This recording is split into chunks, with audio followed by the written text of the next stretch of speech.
Welcome to Conversations Live. For more than a decade, we've brought you the best in books, entertainment, and current events. When the movers and shakers of the world have something to say to you, they say it to us first. Now, here's your host, Cyrus Webb. And welcome back, everyone, to Conversations Live. I'm your host, Cyrus Webb. Glad you all could join us once again, whether you're tuning in on the radio dial in Mississippi or to one of our online affiliates around the world. We're glad to have all of you with us as well.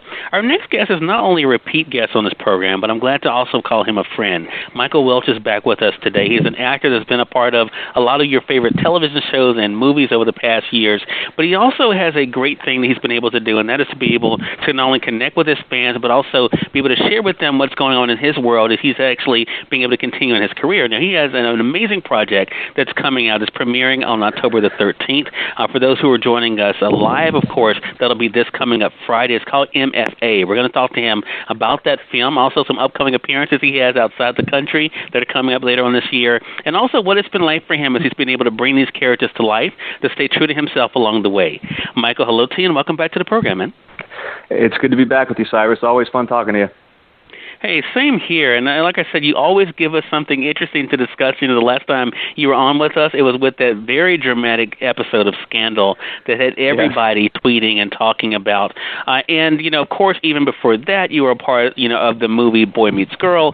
You know, before that, people got to know you because of the show Z Nation on Sci-Fi. Before that, of course, and a lot of people remembered you from the Twilight movie. What has this been like for you, Michael, to be able to realize that when people say your name, there are individual audiences that automatically have certain things that come to mind when they think of you? Yeah, I mean, I've been very lucky in that sense. Listen, part of what's appealing about being an actor is getting to explore all these various facets of humanity and really, I mean, things that exist within yourself, you know, ultimately. I mean, I think that what one of us is capable of, we all are to a degree, and that's kind of been my life's exploration. So, you know, I'm 20 years in at this point, and I've definitely been lucky in that sense. You know, it's funny. I mean, I was just in an introductory acting class recently, and I had to fill something out that basically was saying, well, what types of roles do you generally get, you know, how are you viewed with casting directors and that kind of thing? And I was like, I don't know. I have no idea how to fill this out. I mean, I could tell you about my last 4 things, and they're completely different. So, you know, on the one hand, that can present a certain set of challenges if you're talking specifically about, you know, me trying to carve my path within the entertainment industry, because it's difficult to pinpoint me, and therefore I think sometimes people don't know exactly where to put me, because I'm sort of, I don't know, I'm just sort of this generic guy, but then I do these different things. So, but ultimately in the long run, I'm very grateful for that, because it allows me to explore different parts of myself, and I find that to be exciting and challenging and fun, and you know, that's really my life's journey. Right, for sure. You know, it's interesting when I talk to certain people, especially young people, Michael, and I think you can relate to this in the sense that, you know, you ask them what they want to be when they grow up, and a lot of times it's very general. Did you think about, when it comes to acting, was there a particular type of actor you wanted to be, or was just being able to bring characters to life as an actor, was that what appealed to you? That's a great question. I mean, I started when I was 10, so really, you know, at the time, I just loved performing, and you know, the actors that really sort of stood out to me were guys like, you know, Jim Carrey or Robin Williams. You know, I mean, just that's what appealed to me, and of course, your sensibilities change over time. Now, don't get me wrong, I still love those actors and have actually come to appreciate them in a far deeper way as an adult than I ever did as a kid. But you know, that's constantly evolving, the reasons why you do it.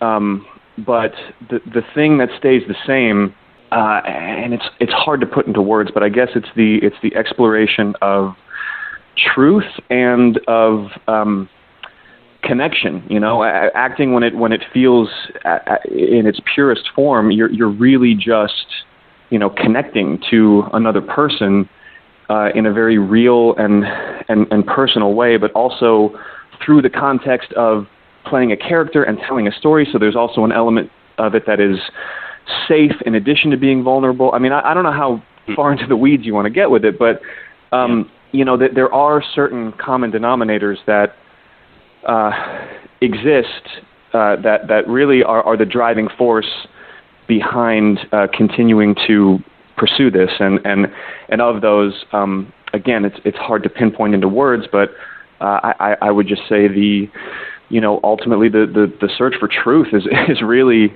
what it comes down to. And I know that's such a broad, right, general kind of way of putting it, but it's hard to describe other than that, right. No, I get it. I totally get it. And it kind of goes in connection with a question that came to mind as you were talking, Michael, because, and I think as we talk about MFA, the new project coming out this Friday, that I thought about this, and this is the thing that I think has to be humbling for you, or I imagine it would be, is that as you're playing these roles, let's just take the last three that you and I have discussed on this program, those being, like I mentioned, Scandal, like Boy Meets Girl, like even, before that, projects that you've been able to be a part of, that you are actually telling someone's story, that someone actually has experienced this in life. How does that feel, to know that by your being this character, you are, for many people, embodying what is real life for them? That's an excellent question. That's a great way of putting it, and I think that really amplifies why you find actors speaking about this in a way that feels very serious, and it's a tricky thing to do, and there's not a lot of places where you can really do it openly and honestly, outside of acting circles, but it really is a responsibility, because if something is written truthfully, it means that it's a human experience, and if it's a human experience, that means that likely you are either letting someone know who is watching, hey, you're not alone, or you are educating someone who has not experienced that to a life experience and a perspective that maybe otherwise they wouldn't be exposed to. So it actually is. It's a great responsibility, and I take it extremely seriously. And that is just to tell the human story and do it in our way. But yes, sorry, I'm going off the rails here. But it's very important to tell those stories accurately, and that's what I try to do.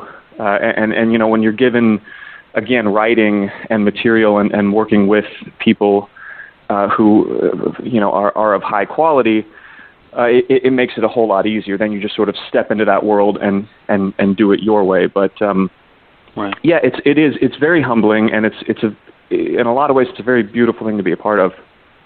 Yeah. I have to ask you this question, then we're going to kind of reset for those who are just coming in. Michael, have there been any roles that have scared you?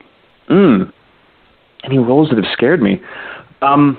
No, I wouldn't say so. No, I would say I've been scared when I'm not given perhaps proper preparation time, which can happen. I mean, Scandal is a great example of that, where it's a weekly show, and they're filming something new every week, and it's so dense with dialogue and scenes and characters that they have to move fast. So that was something where I really just had to condense my process and figure out a way to get it done. But no, I wouldn't say at this point that there's been any role in particular that I've looked at and said, well, I don't know if I can take this on, because it's exciting and it's fun, and I trust in my process enough at this point to know that I'm not going to give a dishonest performance at the very least. So even if it's not like my best work or whatever, there is sort of a baseline that where I can trust myself at this point. Yeah. Exactly, and I think there are a lot of people out there listening to this, Michael, that will definitely be happy to hear that as they're looking at new opportunities for themselves. I want to say for those who are just tuning in, either on the radio side or online, you're listening to Conversations Live. Excited to welcome back to our program today actor Michael Welch. As you can tell, he is an individual who's definitely been busy over the past 20 years, being able to bring to life various characters on a lot of different platforms. You know him because of movies, some more recently television shows as well. His new project, though, is called MFA, and I watched the trailer for this, Michael, when you first told me about your new project, and I thought, wow, he's done it again. I did not expect you. I never know, and I said to you even before we began the conversation, I never know where you're going to go when it comes to movies or projects these days. Talk to us about MFA and how this came about for you. Okay, well, MFA, I'm very excited to be a part of this project. That's why I reached out to you to talk about it. Full disclosure to the audience, I reached out to Cyrus. So what it is, it's about a young woman in college who is trying to, find her way. She is going through a Master of Fine Arts program, hence the title of the film. And one night she gets assaulted on campus.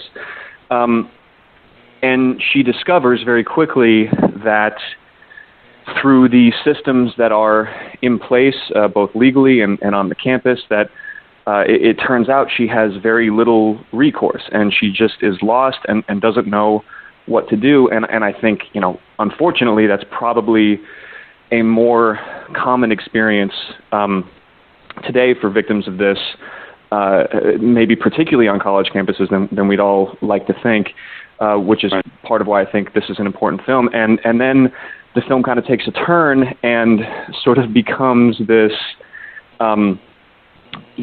cathartic revenge fantasy for females. So that's another way in which I think it's empowering. It sort of takes the genre and bends it. You don't usually see that kind of film in which it's the female who gets to live that out. But it also offers a lot of, I think, sad truths about our current paradigm in this area.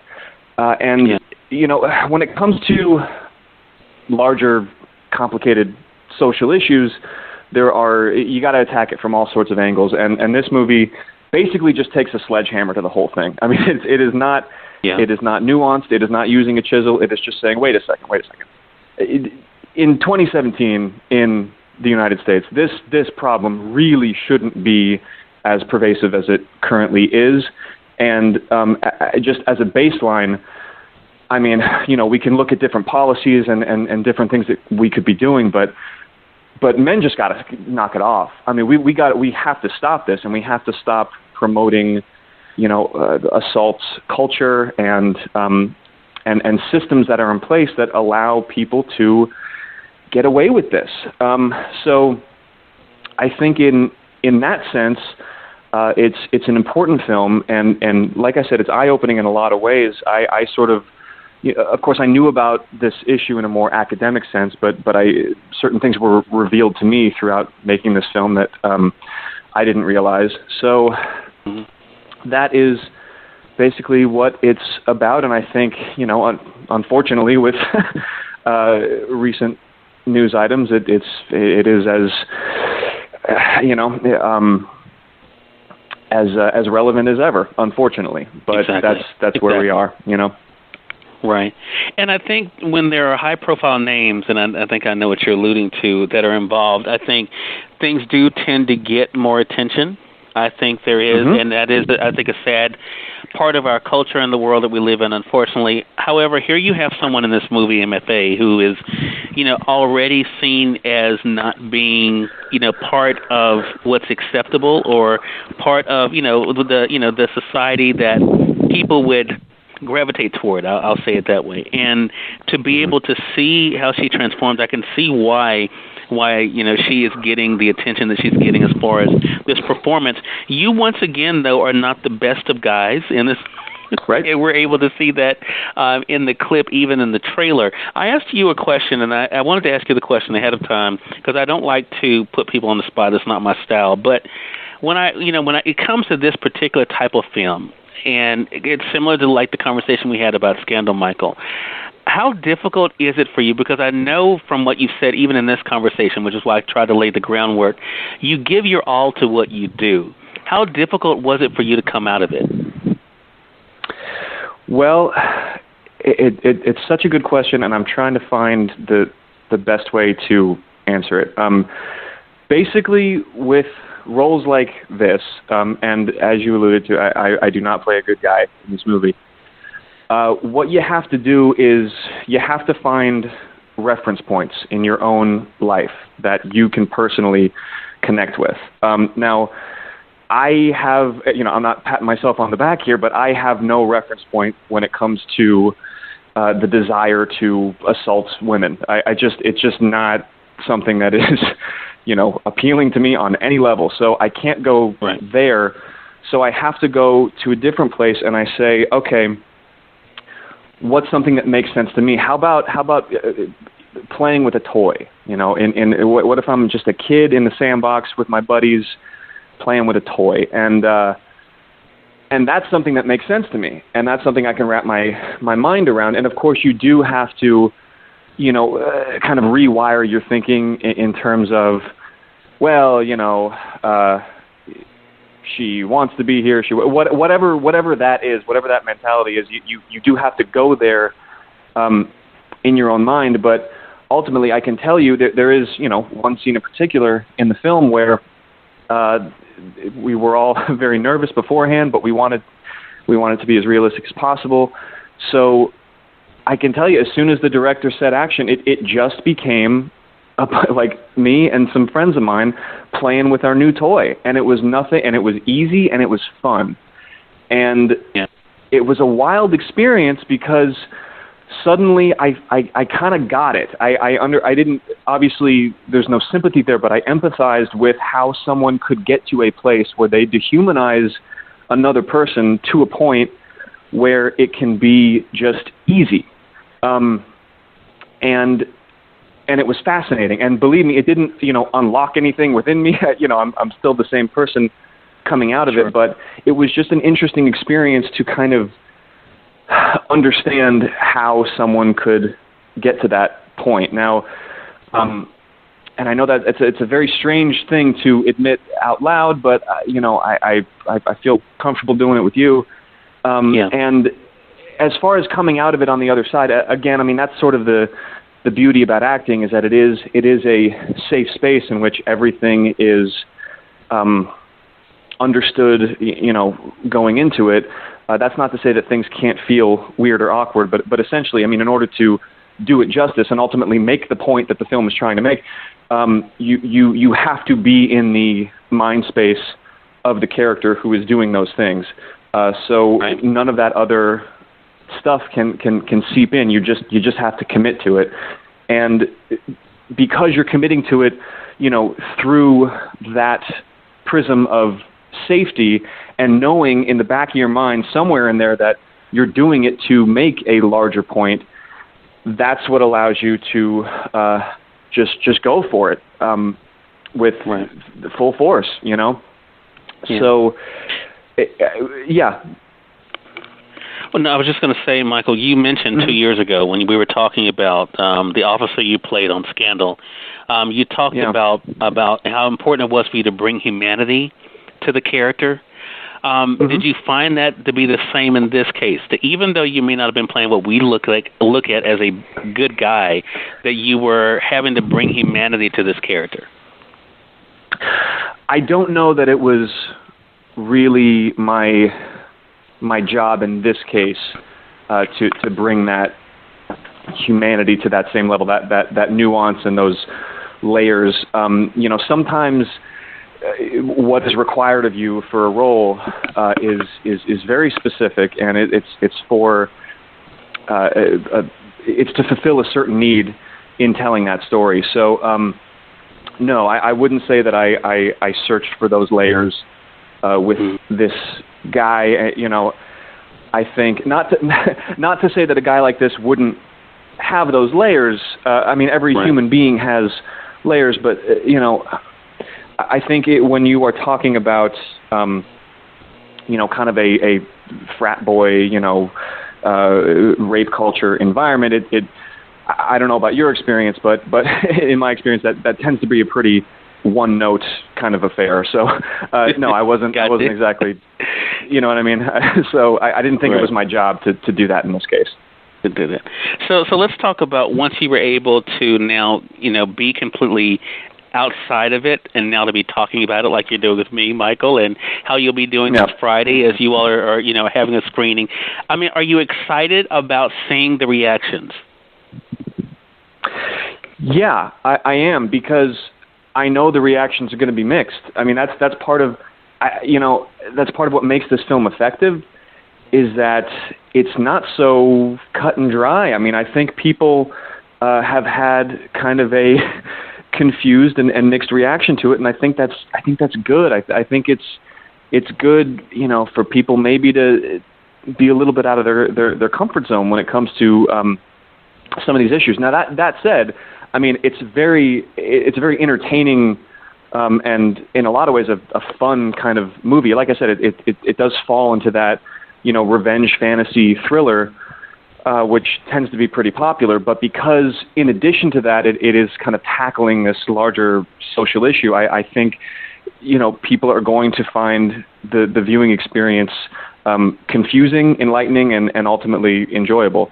But I won't know until I see it with other people. So I am definitely looking forward to that. Right. And again, it does start this Friday, October the 13th, and there will be the showing in Los Angeles, but they're showing, I saw the schedule, Michael, literally across the country. Yeah. Some of our listening audience in Dallas, where we are actually being heard, they will be able to see it there. Atlanta, where we also are being heard there, they're going to be able to have a screening. I mean, do you think that's also part of the great thing about technology these days, that you're able to, you may be in one place, but the film continues to be shown throughout the country, as well as in the digital format that's available as well?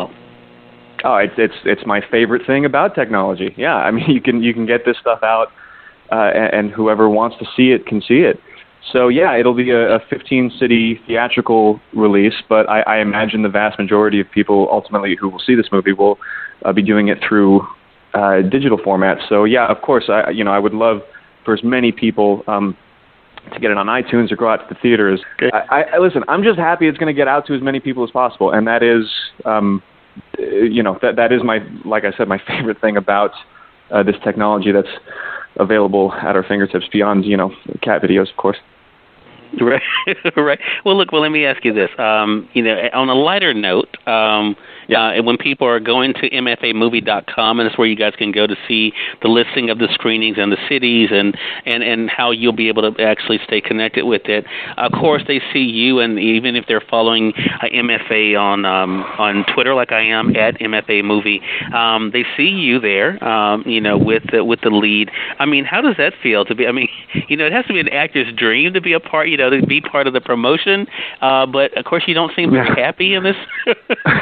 In what we see, but how does that feel to see yourself there? Oh, it's awesome. Yeah, I love it. I mean, I think, listen, a lot of actors have this weird sort of thing about watching themselves or seeing themselves on a thing. I think it's great. I'm all for it. So, it's cool. It's a cool poster too. So just to be, kind of, I don't know, frozen in time in that iconic sort of looking thing is, there definitely is a part of you as just an entertainer that is just purely into, look at me, I mean, that exists. Right. We're talking about process and all this other stuff, but yeah, no, that's sure. There's definitely a lot of look at me in what I do as well, and I do enjoy it. Yeah. Well, I enjoy conversations like this with you, Michael. It's always great to be able to speak with you. So glad that you did. And, I am one of those people that when I go through my list of favorite conversations, I mean, anytime I think, it might be good for you to come on, I always reach out to you, and I was glad to get the message from you about this new project. I think this is going to be a real conversation piece, though, Michael. That's my hope. I know it is your hope, and those who produced this project. I mean, I know it is entertainment, but what conversations would you like to see kind of come from this film after people watch it? Oh, boy. Listen, I think when it comes to an issue like this, the first step is just a Howard Beale, stick your head out the window and scream, I'm mad as hell and I'm not going to take it anymore. I mean, it's got to start with that, just this sentiment of, come on, it's enough. It really is enough. And we can do, we can talk about education and policy and all these things. But I think the goal of this film is just to smack you over the head and say, enough's enough. This has got to stop. And we as women, and by the way, all the filmmakers here are women. The women wrote it and directed it, and stars in it, and they produced it. That speaking for them now, that we as women have to stand up and be unequivocal and just refuse to be silent and refuse to be victims anymore. So as far as what will come out of this, I mean, it's impossible to say and it's impossible to predict, but I think any voice that lends itself to the cause of people being empowered in their own lives is a good thing to be a part of, and I think it's great that it's getting out there, and I hope that people do see it, no matter what their reactions are, and hopefully we continue to march forward as a species. Yeah. Well, I'll tell you, as you said earlier, and things happen for a reason. I firmly believe that, Michael. And this is a topic that is on people's minds right now. I think, even as you and I are having this conversation, even actor Terry Crews came out today and talked about his own experience of being sexually assaulted at a party in front of his wife. So these are things that men and women are grappling with. It's a conversation that definitely needs to happen, and I think films like this help to kind of keep that conversation out there. And I hope people realize, as I mentioned earlier, that this might be a movie, but this is someone's experience.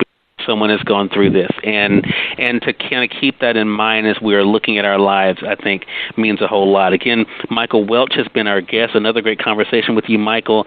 MFA is the new movie. It's out Friday, October the 13th.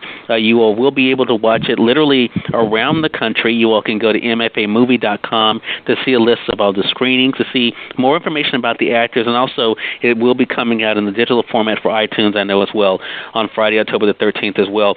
Michael, you've made it easy for people to stay connected with you. Where is the best place for them to find you? Well, I am Michael Welch Act, ACT, on Twitter. My Twitter gets a little wacky sometimes, so forgive me for that. Also, I don't know if you've noticed, Michael Welch Act also on Instagram. I just kind of started doing Instagram, I think I started a month ago. I'm a little late to the party there. And then I'm on Facebook too, but I forget my name on there. It's Michael Welch Official or something. Okay. And then, I guess that's. Oh, and then you know what? You can just go to michaelwelchact.com, and then that links into all my other social media. So there you go. There you go. Well, Michael, congratulations to you again, man. Thank you so much again for the time, and always looking forward to the next conversation with you, man. Of course, thank you, man. It really is a pleasure. And if with your indulgence, let me just say real quick. I mean, some of this stuff is kind of weird or difficult to talk about, and it is nice to have a platform here with you. I mean, you've built something really beautiful here where people can express themselves in a way that is, open and honest, and really talk about their lives and their process, and I just think it's a great little community that you've put together. So I really appreciate it. Well, thank you. Well, man, I appreciate that. That means a lot. That's exactly what we hope to do here, and I'm glad to see that we are accomplishing that. So I definitely appreciate you saying that. Yeah, absolutely. All right. And we thank your audience for tuning in to another great segment of Conversations Live. If you all came in late and missed part of the conversation with Michael, don't worry. Thanks to our online friends, you all can catch the replay right after we go off the air. The link is already available through our social media site. So head over to facebook.com/Cyrus Webb or head over to twitter.com/Cyrus Webb. If you click on the link there, you can listen to the show completely for free and share with your friends from there too. Until next time, I'm your host, Cyrus Webb, saying as always, enjoy your day, enjoy your life, enjoy your world. You take out time to enjoy some good music as well as a great book. Thank you all for choosing Conversations Live. You all make it a great one.